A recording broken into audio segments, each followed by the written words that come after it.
Shalom, Yashrala. Giving all honor, praises, and glory to Yahweh Bahashim Yahushai, Bahashim, Wakak Wadash, Barakatah Yahweh Bahashim Yahushai, Barakatah Yashala, Barakatah Yahweh. We're going to give double honors to the apostles and elders, the great millstone, who teach and were well, who overseen the construction of the tabernacle of David, a more perfect tabernacle. Shalom to the Akim, while Akwa scattered abroad, sincere members of the hopeful elect, who have been quickened in these last days to stand upon their feet, bear witness to the words of truth. Gonna start a series. The brother lawyer gave me a devotional book, and in the spirit of attempting to do more in this truth, on top of the videos that I do, I'm gonna try to do, if the Lord wills, just follow, just pick the verse out of the devotional and kind of go into a lesson off that. So just sometimes you need a kickstarter, a little jump start. But I'm gonna go down to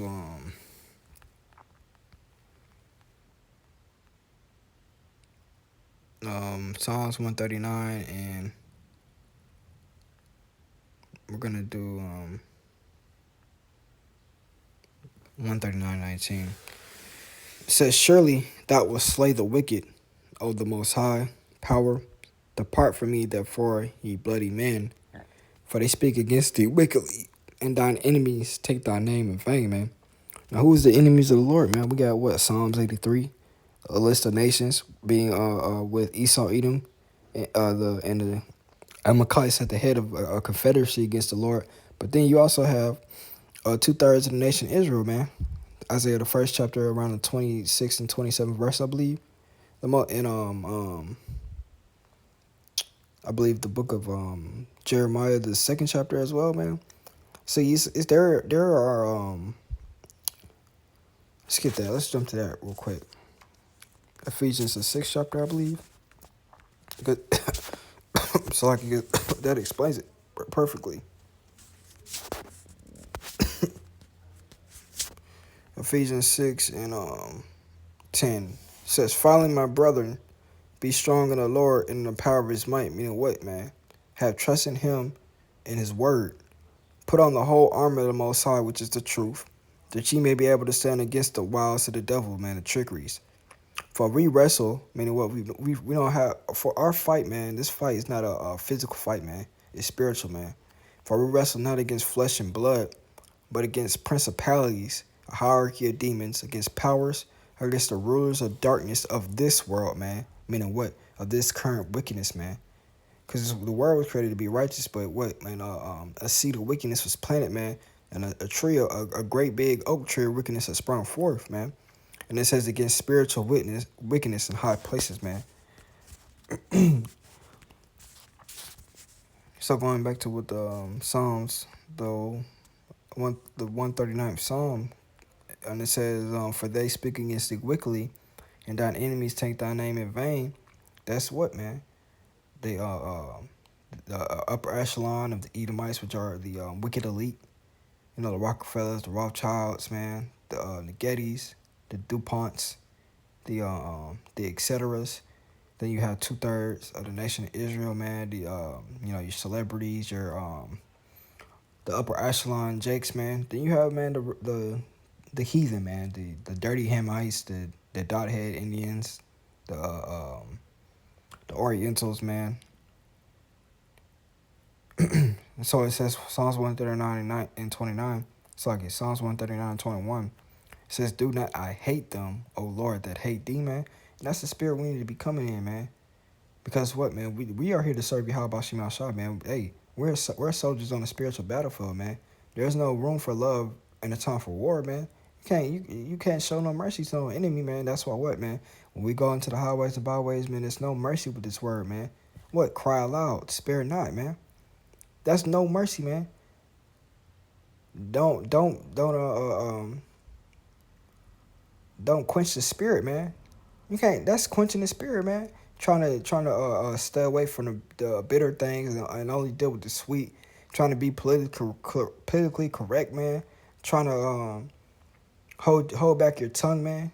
When you know this word, especially when its truth is in you, man, it's a fire, man. That's quenching the spirit, man.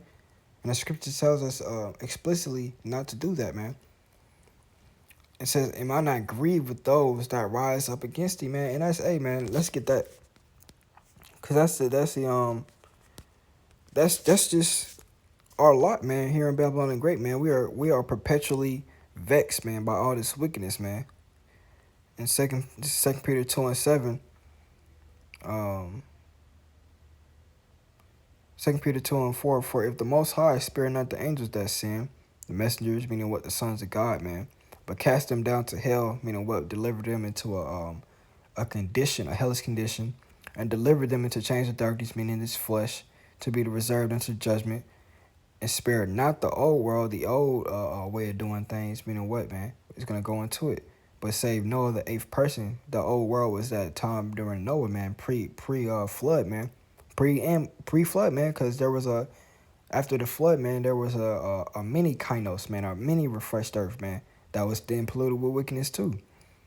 A preacher of righteousness, bringing in the flood upon the world of the ungodly, and turning the cities of Sodom and Gomorrah into ashes, condemning them with an overthrow, making them an example unto those that after shall live ungodly. Again, man, the things that are written aforetime were written for our learning, and delivered just like, vexed with the filthy conversation of the wicked, man. And what does it mean to be vexed, man?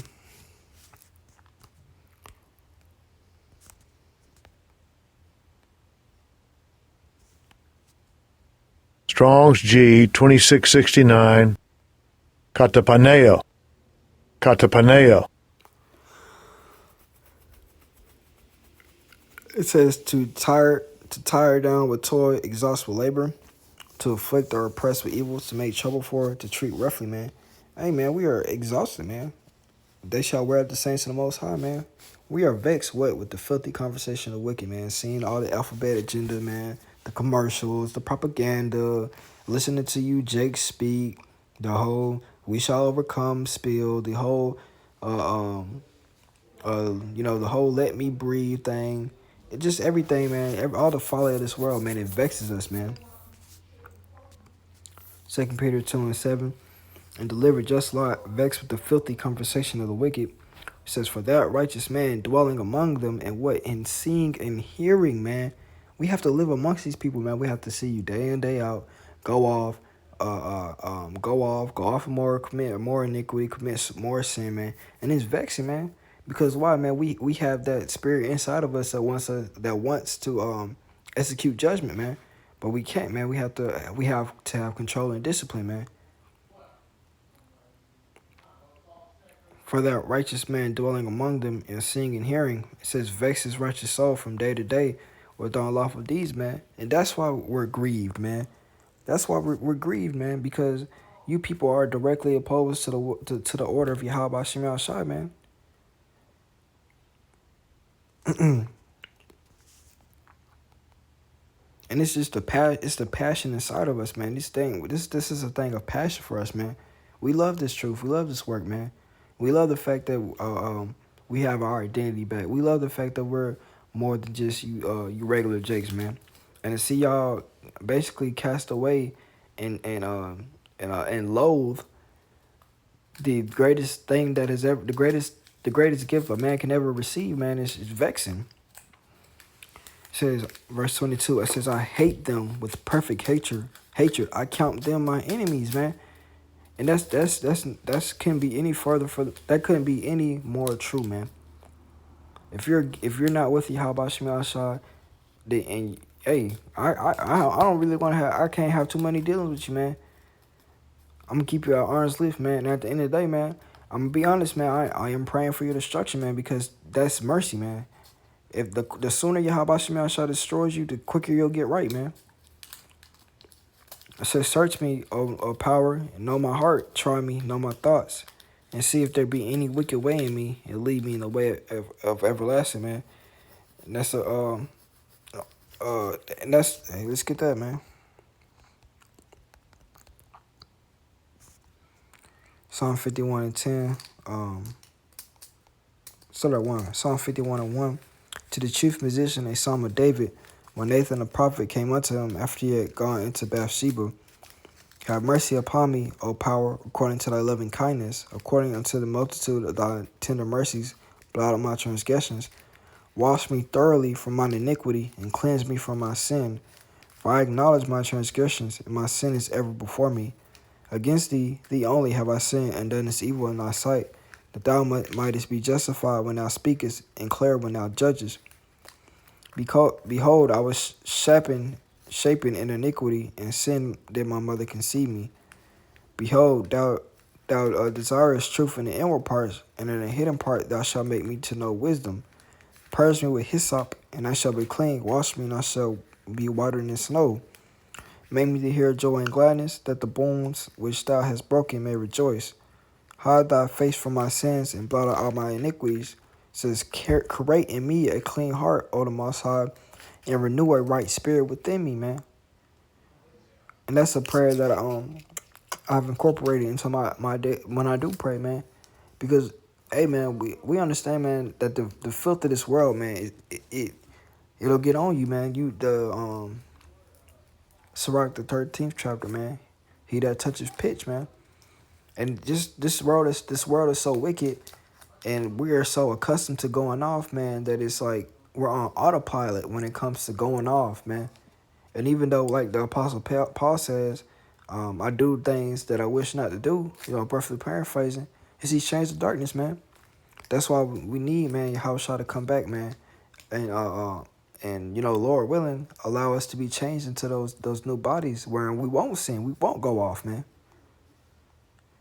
It says, created me a clean heart, O power, and renew a right spirit within me. Cast me not away from thy presence, and take not thy Holy Spirit from me. Restore unto me the joy of thy salvation, and uphold me with thy free spirit. And it says, then will I teach transgressors thy ways, and the sinners shall be converted unto thee, man. Because what, man? Matthew 6, man. Let's get that, and then we're going to close it out, man. That's a part, man. That's why we are so adamant about being out on the highways and byways, man, because we see the change, man. We are living testimonies of the spirit of the power of Yahweh Shema Shah, man.